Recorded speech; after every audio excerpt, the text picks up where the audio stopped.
God is amazing, y'all, and God is crazy and beautiful and awesome. And because He's brought me here, and I'm here to simply connect with y'all. I love that there's so many young faces and new, just a new breath. I feel like that's where I'm kind of sensing right now. Like it just in this amazing time of our church growing and our church as well expanding. And so, but like myself, I just being here is just kind of like unreal to me, to be honest, because I'm like, oh, I don't do this, Lord. What's this about? And I thought I'd just do music, and that's all I do, and I stay away from everything. but God, I feel, has told me, hey, it's time for you to go out there and share your story, share your music, share how God has been doing amazing things in your life, and maybe some of the hardships that I face daily, and the things, the temptations, and as well just kind of figuring out life and etc. But anyway, so just kind of a little backstory on me, and then more so, hang tight. I saw some of you guys with like notepads, like, you better say something very theological, and I'm gonna take this down. That's not what tonight's about. I'm sorry, I don't have a degree in that. I have a degree in music. No, I'm just kidding. No, I was a youth minister, but I'll get to that. All that stuff. So, born and raised in Duarte, California. Nobody knows what Duarte is. You know Duarte? No, but really? Who knows Duarte? Anybody know what? Oh, yes. No, I kid you not. On my Instagram story when we were at the hotel just before CDJ, I see again. This is how God works, and this is amazing how this worked out.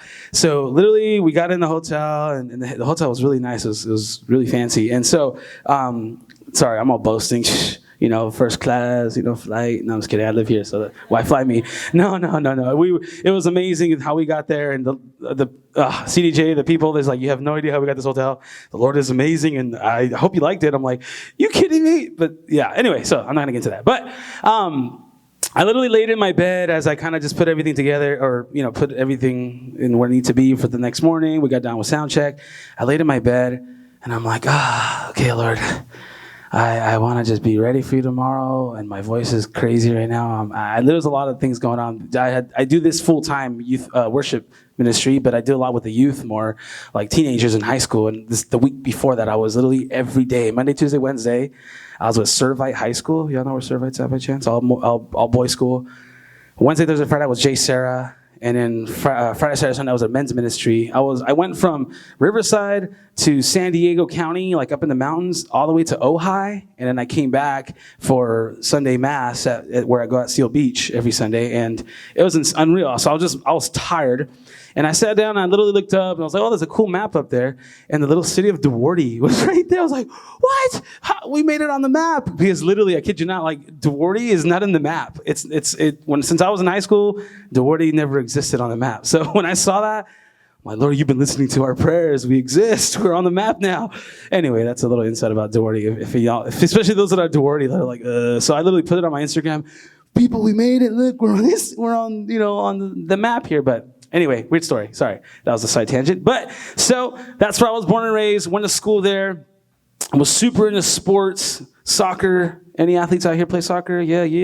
The Lord I thought He was working my life for me to go into college. I had a full ride to UCSB, and then I was going to go into hopefully professionals. That was my goal. I had cool trainers on the side. I was supposed to be an amazing goalkeeper. I had a lot of I was a lot lighter than this, that's for sure. But I was able to jump a lot and move around a lot, and so. Anyway, it was something that I thought was my life. Then I got into drumline. Woo woo! Any drummers out there? Shout outs. All right, cool. What's up? So anyway, can you guys come over here just to stay cool? No, I'm just kidding. We're cool over here. No, that's how I actually felt in high school, because that was the time. Anyone watched Drumline, the movie? Over here sponsoring. No. But the Drumline, literally, the time that I was in Drumline at high school, was that's when the movie just came out. So every member of a drum line, you were cool. Like, oh, forget football. It's all about the drum line. It was all like, yeah, we're the dopest. What's up? We had all the attention, ladies. Hey, no. But So, yeah, and the Lord somehow in all that, he said, no, that's not my plan for you. I ended up tearing my ACL, my meniscus, and just on one knee, which is very unfortunate. So in soccer, that's like totally done for, especially in college. If you're trying to go to college and you're about to get into there, say, yeah, I got this full ride. Everything just closed doors. They canceled everything. And I'm like, oh, wow. At the same time, just a lot of things that were wrapped up with life. But so anyway, like I have two younger brothers, Justin and Josh. And then we're all kind of close in age, and so we were always kind of like a really tight support system. We were really just always there for each other, even though we like kick each other and hated each other sometimes, and just, brothers, two bros, all three brothers. My mom, poor mom, we only had two dogs that were both girls. I was like the only daughter or female figure of a cute little daughter to hold. It was dogs, so I felt bad for my mom. But anyway.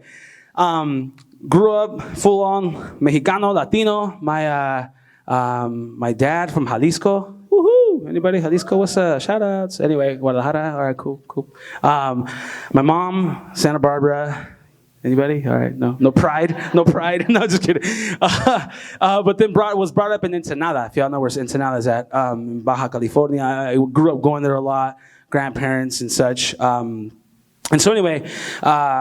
Yeah, that's kind of like a little backstory of where I was brought up and raised. I kind of paused and I went to like the story of high school days and music. So I'm going to go there again. I forgot to finish that part, excuse me.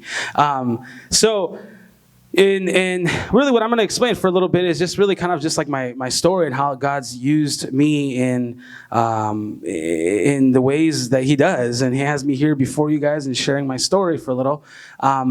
So anyway, out of all that pressure that I kind of said I was going through with like, knee injury, my relationship broke, fell apart. I was in a relationship for 3.5 years, sad. She broke my heart, and things went south for me just because, especially she was like my first girlfriend. Yeah, I know. And when you have your heart broken by the first love of your life, it really hurts. So anyway, but that was me when I was a kid, and it wasn't just her fault. I'm over here blaming her. Yeah, no, I had my share, and I'm taking full honesty and responsibility here. Everything and then from there I crashed my car, I lost my job, and a lot of pressure just was kind of happening. And the Lord did something very, very, very unique and powerful. And I showed up to a youth conference, and actually I wasn't even supposed to be a participant, more so, I wasn't supposed to even be a leader. And I'm kind of like putting my youth minister, he's not a priest, by the way, so you can't judge him, okay? So he said, hey man, it's okay, you're supposed to be 21, but you're only 18, we'll work something out. Thanks, man. I appreciate you. I'm just here to take care of kids, and I didn't really know much about church. I wasn't brought up really in faith. I literally my confirmation. I did it the old school way, like straight up Mexicano way. Like, okay, well, confirm. All right. God bless you. Lord be with you. Bye. So my family knew a bishop out in Mexico, and that's where I did it. So it was really quick. The process was very simple. It's very awkward. It's weird. To this day, I still beg. I'm like, is there any way I can go back and like learn more about my faith?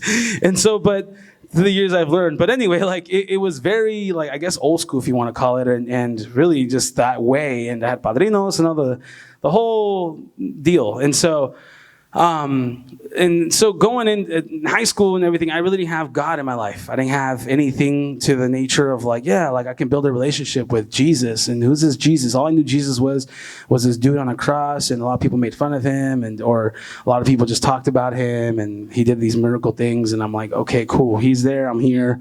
I'm fine. Life is good. I'm in high school, college. But then anyway, when everything kind of fell apart, at that time when I got in that invitation, is when I got to really experience something very profound that I never thought ever in my lifetime I'd see and experience. And so it was a moment where, has anyone heard of Steubenville? Not Stupidville. Everyone thinks it's Stupidville. No, Steuben. I'm not going to spell it because I always get confused. Steubenville. Yes, Steubenville.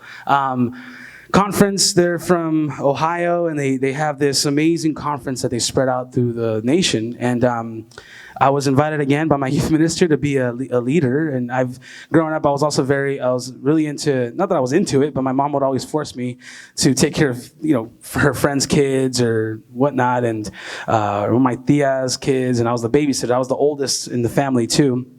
And so anyway, like just before I got that invitation, excuse me, I had a cousin that I was brought up really living with practically all of like middle school, high school. She lived with us. My tío passed away when she was very young and I was very young. My aunt, her mom, in and out of jail. It was really twisted. And so she kind of just went in her own little route, and unfortunately she got involved with gang life, and she was out in Santa Ana with a sister, and she got shot down, unfortunately, 12 times across her body over some gang thing. Her boyfriend got locked up, so they said, the rival gang that they were beefing with, they said, we're going to go after her. That's, to go after his heart because he's locked up, so we can't get at him. And anyway, that really, really rocked me. And it was such a weird time when I was about to go into this, I had no idea about who, God, what, but just to be invited to this event. And I'm like, okay, I'm going to take care of some mocosos, some kids, whatever. I'll be there, sure. I've chaperoned a lot of grad nights too, by the way. So I'm like, hey, get over here. Your teacher's saying this. And what's that I smell? No, just kidding. It's bad. High school kids are crazy. It was public school, trust, I'm sure it's different than whatever, any school system that you go. But anyway, so that was really my mentality. And really and I had asked my mom, and I'm like, I'm doing this. And I started DJing at the time too. That's another story. So I had gigs booked, and about to be this next big DJ. That's again when that EDM was up and rising too. We millennials here, we're all kind of in that same age, kind of, right? We had a weird time that we grew up in with music, culture, our attire. It's wait, kids are wearing what I used to wear in high school. What's up with that? I had style back then. But anyway, so I get excited about it. I think of something. I'm like, let me talk about this for a while. Sorry, my bad. I'm over here just spitting all these things at you. But so invitation, and sure enough, everything, the gigs got canceled. I had 2 gigs, and they got canceled at the same time the conference was. And I'm like, because I had at first I was kind of resistant about it, I'm booked. Sorry, I'm busy. And but then these things got canceled, and I'm over there. Of course, I'm a big mama's boy, and I'm mommy. Look, these things got canceled, and I got invited to this event, and so she's like, just give it a chance, try it out. So I go to the conference, moment in adoration. I had this profound experience that I really can't really even try to come to explain. But besides that, knowing that this is an encounter and a moment that I had with the Lord, that me personally, I know a lot of us, well, God's this, it says this, that he works like that. And again, me kind of growing up without being churched and just having that mentality and heart of just being unchurched, only hearing things, never really even giving it a chance. The moment it was an invitation. It's really what it was, is literally the speaker was just open your hearts to him, let go. And sure enough, I go in there, heart breaks open, and I had these visions. I had this very, very strong encounter with the Holy Spirit. My whole body was hot, and people were trying to pray for me, dude, I can't even touch him. And I'm like, I'm going Super Saiyan. No, sorry. Dragon Ball Z, I grew up to Dragon Ball Z. I never thought of that. I just thought of that right now, to be honest. But yeah, I literally was hot, and people couldn't, even my youth minister was they're just praying over me, but they couldn't even touch me. And I was just I remember just pouring out all this, a lot of darkness as well, just the things that I turned to when I was heartbroken or just pissed. Even with my cousin, the gang members, her gang showed up at the funeral, and I had so much hate in my thoughts and in my mind, it was I couldn't even cry at the funeral. I saw more of how am I going to get revenge for this? Because she was everything to me. She's the one that helped me break out of my shell. I used to be a very awkward kid, and in high school is when she was helping me it's okay, be yourself. And music came along, and she showed me, she was a huge Selena fan. It's like, ay, como la flor. And so she was this bouncing, just energy that was always at my house. And again, she lived with me. We shared the same room, same bed, and sometimes most of the times I was on the floor and just dresser, everything. So like she was always there. And I also saw a lot of things that I thank God didn't do with drugs or alcohol in high school because of her I hate to say this, but like, thank you for doing them for me almost. It seems like it's weird, but like she would do them and I'm like, dude, what's this? This little baggie of no, my mom's going to catch you. What's going on?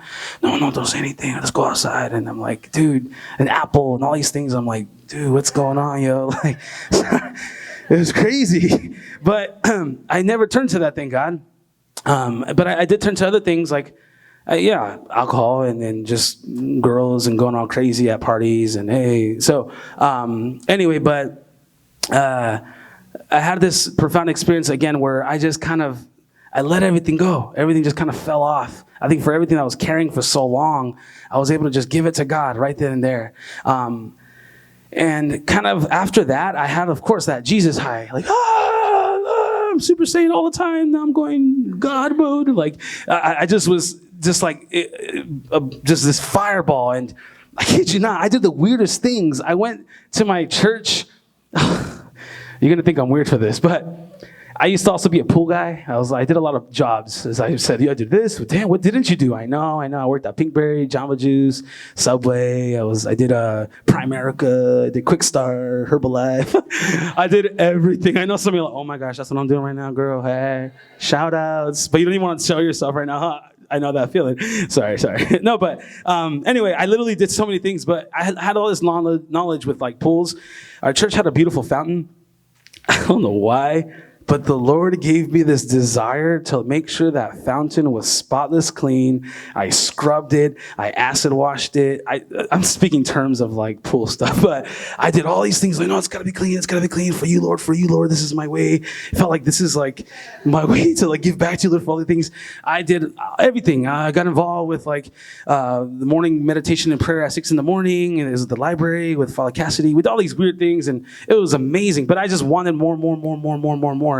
And then, okay, I'm here on Sundays for youth ministry. Cool. I'm going to go on Saturdays to Rancho Cucamonga Sacred Heart because they have Saturdays, youth life night, and I go here for Sundays. And I was this. And then Thursday nights, Annunciation does this. So anyway, I got plugged in hardcore. Like I had this addiction. Like, I got to go do this. I got more.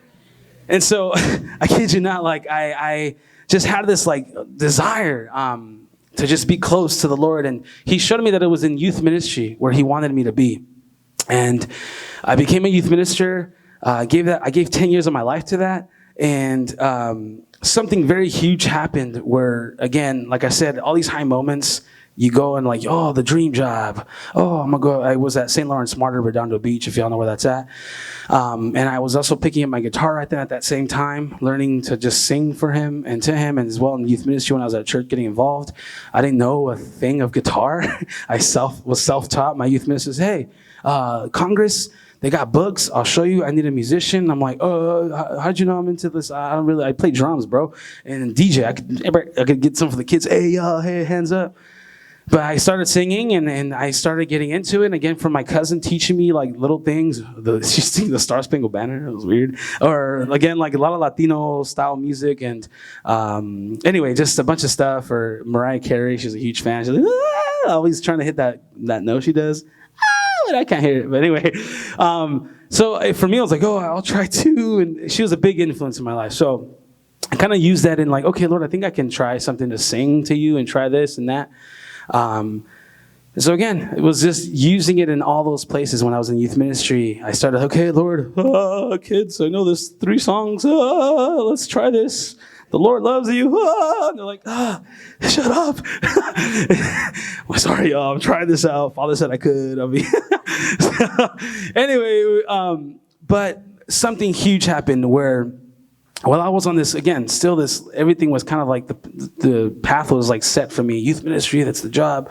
I come home, and I was coming home every once in a while to visit mom and family, just to see how they were and all that.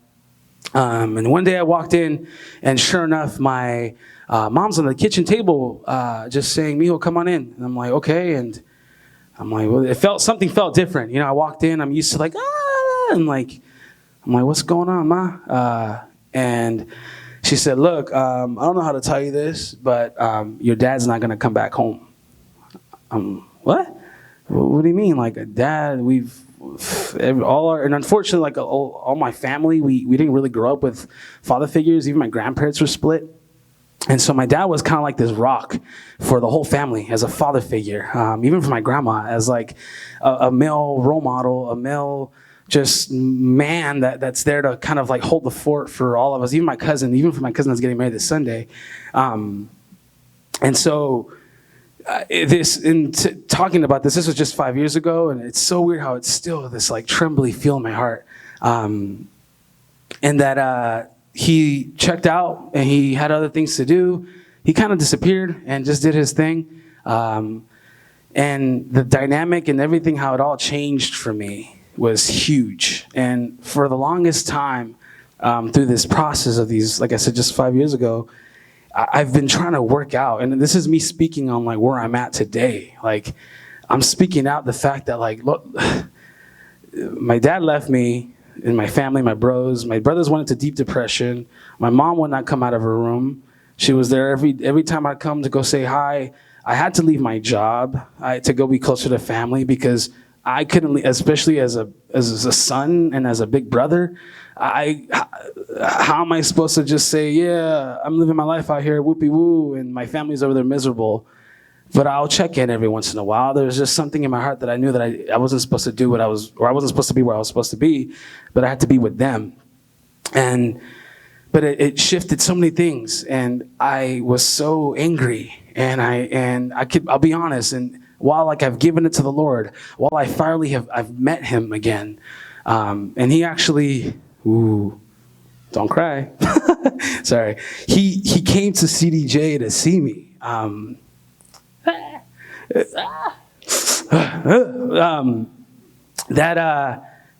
While trying to work through shoot. Anyway, sorry. While working through my feelings, you know what I mean? Like how to accept Him, how to like receive Him.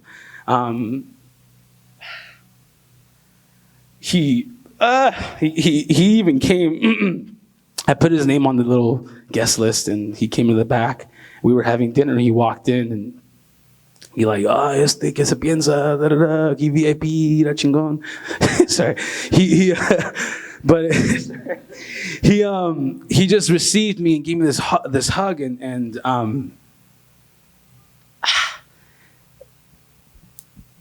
I've never heard the words that came out of his mouth. He said, "I'm proud of you." And dang, even when I became a youth minister, even when I was fighting for my career, even when I was actually trying to be a firefighter at one point in my life, because he said, "Tienes que hacer algo. You got to do something. You got to do something with your life." I'm like, "Dad, I'm trying. I thought I was soccer. You trained me. You showed me everything. You showed me everything of what my desires were. I looked up to you, and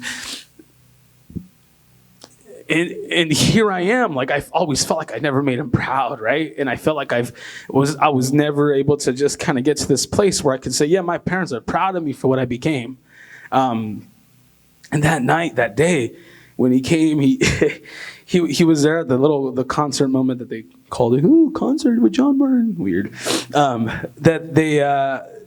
He said, "Oh my gosh, I never knew you brought in your nana like that. I never you said things like that about the story." And he just laughed at it. And anyway, but as you can tell, I'm still working through the feelings, right? I'm still trying to figure it out. And ever since, just like the moments that I believe the Lord has called me out of just even into the unknown of like leaving my job and saying, "Lord, okay, I thought this is what you wanted me to do. I thought this was it, youth ministry. I'm serving your youth. This is it, right? Like, shoot, I'm about to find my woman here. I'm about to my kids are going to be involved here." Like I thought I had like the whole, everything listed out, ready to go. And suddenly this bomb just exploded. And I'm like, all right, well, who am I? What am I? I had a hard time looking for a job again. I got involved in my parish, but they didn't have like youth ministry to really build it and bring it as like a career, I guess, or a job. And So I'm like, okay, then I became a campus minister, but they just wanted me for music. And I'm like, Lord, okay, I'm here, but like, what's this? And music started to come up again. And while I left it a long time ago, I did a lot of things with music. Even in drumming, I went touring for 6 months. And as a DJ, I went traveling. I went to tour with an old school group named Bone Thugs and Harmony. I don't know if you guys ever heard of them. But they were a throwback, and I went on tour with them, and some crazy things there too. But I even went up, like was seeking out, like, just, Lord, what's this Bone Thugs thing? Like, I grew up with them as a kid, and I even asked my mom, and just a priest friend of mine, maybe there's a time where you just need to go and clear your head, and so many things that I was in and out of, and just trying to find ways to find, like, okay, Lord, what is my purpose? Yeah, it led me to here. And I believe I'm still seeking that. I'm still trying to seek that from the Lord, to speak to my heart, to speak to me in my prayer. And I started writing music for him, to him. And there's a song that I'm going to share in a little bit. And I'm actually going to go into it as we're going to transition to our next part of the night. But that a song that I wrote in that idea, that desire for Father, kind of like a message that I want to kind of share and give from all that I expressed, is that desire for the intimacy of your Father. I know for me, I grew up with, again, comparing God the Father to God on earth, my dad. So if God is this, I don't want God, or I'm mad at God, or I hate God, or I'm still angry and don't want nothing with God sometimes. But I learned, and it's interesting enough, like I was getting involved again. It was as opposed to like this lightning ball of like fireball, like, oh, I want to go do this, go do that. I was more like, I need this. I need to hear more of this, even if I'm wrong, even if I don't know. I got involved with a men's group. I gave my life for a year to be a part of this like very unique household. 9 dudes trying to pursue just purpose in God the Father, to be in the identity of a father, priest, father, family, father figure, father, spiritual father, whatever that was, that we were to be molded in that way. And so I wrote this song in the midst of that, with that idea, like, Lord, how am I supposed to be a father if what I know of my father right now is this? And so there's a moment in the prayer that I'm going to share right now. It was actually, I was in the chapel, and I had no words in that moment to just say, God, like, how do I speak to you in all that I'm feeling? And it was a simple little chorus that I believe I just was able to come with, and it was my prayer. I just said, Lord, you can have it all in your presence here and now. I let it go, I give it to you. We sang it at CDJ. Yes, it was that song that... It was a song that came from a moment where the Lord has really just kind of given that to me to share, and I never thought it'd like, oh, people like it, cool. Well, I guess I'll keep writing for you. I guess I'll keep singing to you. Anyway, but so yeah, now I'm in where I am today. I'm just still in that same just pursuit as I'm sharing. I'm sharing worship music at CDJ conferences, and it's like, okay, like, is this guy this professional dude that they brought on? I was like, I asked the Lord, how did I come here? Like, how did you bring me here? I guess, okay, I'll sing. There's 5,000 kids. No. Oh, hey guys, hi, I'm weird. And gee, what? Jesus, gee, what? It's but that this is just where the Lord has me here today, and I've just. My prayer as of like these last couple of weeks and really more than a month has been the word trust for me right now, and it's been put me in a place of like, Lord, trusting you in the process, trusting you with my life, trusting that you are gonna make things happen, make them work out, and so I use that same place with where I am today again, and I want to just invite you to that again today, to just give your trust, or more so, open your heart. And again, maybe the question is, where are you today? in some way, I hope that my little story, and I didn't have it like, okay, make sure you cry. No, I just came, but that I got to share my heart. And I think as we're going to enter into a time with our Lord, share your heart, give your heart to him. And yeah, so just before we get into this moment, I want to invite you to just maybe close your eyes.